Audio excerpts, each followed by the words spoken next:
மாண்புமிகு பேரவைத் தலைவர்களே, எழும்பூர் தொகுதியில் பெருகி வருகின்ற மின் தேவையை கருத்தில் கொண்டு கூடுதலாக முருகேசன் தெருவில் புதிய 100 kVA மின்மாற்றி 15/4/2025க்குள் அமைத்து இயக்கத்திற்கு கொண்டு வர பணிகள் நடைபெற்று வருகிறது என்பதை மாண்புமிகு பேரவைத் தலைவர் மாண்புமிகு உறுப்பினர்களுக்கு தெரிவித்துக் கொள்கிறேன். மாண்புமிகு உறுப்பினர் பரந்தாமன். மாண்புமிகு பேரவைத் தலைவர் அவர்களே, மாண்புமிகு அமைச்சர் அவர்கள் குறித்த நேரத்தில் மின்மாற்றி அமைத்து தருகிறேன் என்று சொல்லியிருக்கிறார். அவற்றுக்கு நன்றி. அதேபோல என்னுடைய எழும்பூர் தொகுதியில் சென்னை மாநகராட்சி மண்டலம் 5 வார்டு எண் 58 ஆரணிமுத்து தெருவில் 3 டிரான்ஸ்பார்மர்கள் இருக்கிறது. அதில் ஒரு டிரான்ஸ்பார்மர் டோர் நம்பர் 3க்கு அருகில் இருக்கிற டிரான்ஸ்பார்மரும் டோர் நம்பர் 36/28 அருகில் இருக்கிற டிரான்ஸ்பார்மர், இந்த 2 டிரான்ஸ்பார்மரும் தொடர்ந்து அடிக்கடி எரிந்து கொண்டே இருக்கிறது.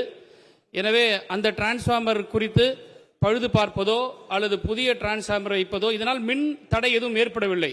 மின் விநியோகம் செய்யப்படுகிறது, ஆனால் எரிந்து கொண்டே இருக்கிறது. பள்ளி மாணவர்கள் சாலைகளில் செல்லக்கூடியவர்கள் அச்சமாக இருக்கிறது. இவற்றை சரி செய்து தருவாரா என்பதை தங்களின் வாயிலாக மாண்புமிகு அமைச்சரை கேட்க விரும்புகிறேன். மாண்புமிகு அமைச்சர். மாண்புமிகு பேரவைத் தலைவர்களே, எழும்பூர் தொகுதியில் 39 புதிய மின்மாற்றிகள் நிறுவப்பட்டு பயன்பாட்டிற்கு கொண்டு வரப்பட்டிருக்கின்றன. 2 மின்மாற்றிகள் அமைக்கக்கூடிய பணிகள் நடைபெற்றுக் கொண்டிருக்கின்றன. மாண்புமிகு உறுப்பினர்கள் சுட்டிக்காட்டியிருக்கக்கூடிய அந்த 2 பகுதிகளிலும் துறையினுடைய அலுவலர்களை இன்று அனுப்பி ஆய்வு செய்து உடனடியாக அதன் மீது நடவடிக்கை எடுக்கப்படும் என்பதை மாண்புமிகு பேரவைத் தலைவராக மாண்புமிகு உறுப்பினர்களுக்கு தெரிவித்துக் கொள்கிறேன். மாண்புமிகு உறுப்பினர் பரந்தாமன். மாண்புமிகு பேரவைத் தலைவரே, இதேபோல கடந்த ஜனவரி மாதம் நடந்த கூட்டத்தொடரின் போது அண்டர் கேபிள் பதிக்க வேண்டும் என்று ஒரு கோரிக்கை வைத்தேன்.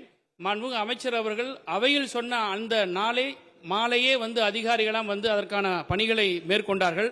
ஆனால் அந்த புல்லாபுரத்திலும் சாஸ்திரி நகரிலும் இன்னும் பணிகள் நடந்து கொண்டிருக்கிறது. அப்பப்போ இடையிடையே அந்த பணிகள் விடுபடுகிறது. எனவே அவற்றை குறித்த காலத்தில் முடித்து தருவாரா என்பதை தங்களின் வாயிலாக அறிய விரும்புகிறேன். மாண்புமிகு அமைச்சர். மாண்புமிகு பேரவைத் தலைவர்களே, நேற்று கூட துறையினுடைய ஆய்வுக் கூட்டம் உயரதிகாரிகள் மட்டத்தில் நடைபெற்றிருக்கின்றன. சென்னையில் எடுத்துக்கொள்ளப்பட்ட பணிகள் எல்லாம் குறித்த காலத்தில் முடிக்கப்பட வேண்டும் என்று துறையினுடைய அதிகாரிகளுக்கும் அலுவலருக்கும் அறிவுறுத்தப்பட்டிருக்கின்றன. மாண்புமிகு உறுப்பினருடைய தொகுதியிலும் குறித்த காலத்தில் முடிப்பதற்கு இன்று துறையினுடைய அலுவலருக்கு அறிவுறுத்தப்படும் என்பதை மாண்புமிகு பேரவைத் தலைவர் மாண்புமிகு உறுப்பினர்களுக்கு தெரிவித்துக் கொள்கிறேன். செய்திகளை உடனுக்குடனும் துல்லியமாகவும் தெரிந்து கொள்ள சப்ஸ்கிரைப் பண்ணுங்க.